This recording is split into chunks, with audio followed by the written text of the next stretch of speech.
Gaza burned and billowed as Israeli airstrikes hit cars, factories, and homes in the Palestinian territory.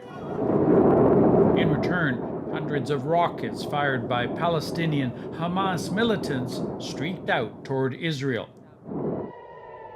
In a major escalation tonight, many were aimed at Tel Aviv, where residents scrambled for shelter. Earlier in Gaza, a 13-story residential tower teetered, then collapsed amid black smoke. Residents were warned to leave by text messages from Israel as the Israeli army said it was targeting Hamas offices in the complex.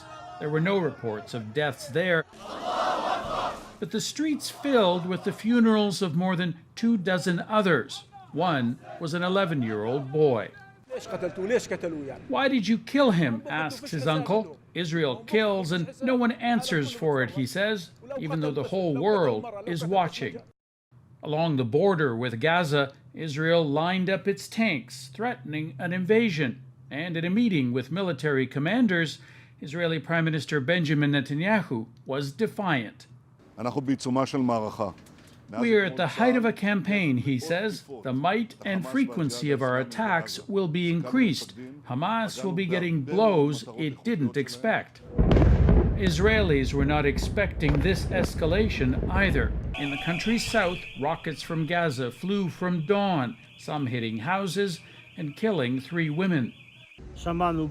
We heard a boom and sirens. There was the smell of smoke, he says, as Israeli missiles intercepted rockets from Gaza overhead.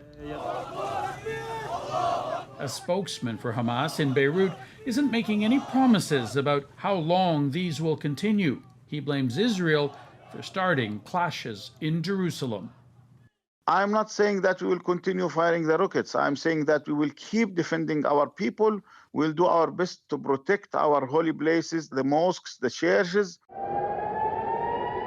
Hamas now claims to be defending Jerusalem for Islam as Israel mobilizes its forces, and nervous world leaders call for calm. Sasha Petrusik, CBC News, Toronto.